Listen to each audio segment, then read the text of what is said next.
Tēnā koutou katoa, ko Drew Manning tōku ingoa, ko te tumuaki o te kura o Motueka Hau, Allendale School.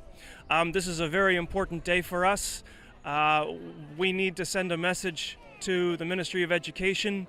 What we are in the process of doing right now is we're making up for about 10 years worth of neglect to the wonderful education system of Aotearoa, New Zealand. Our kaiako are they're running out of steam because of that neglect.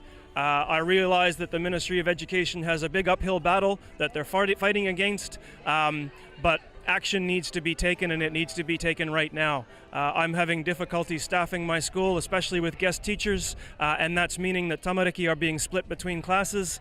It's not in their best interest. It's not in the best interest of my teachers to have 45 students in a class for a day either. So in order to keep Aotearoa's wonderful curriculum and education system working, we need to fix what has been broken for the past 10 years.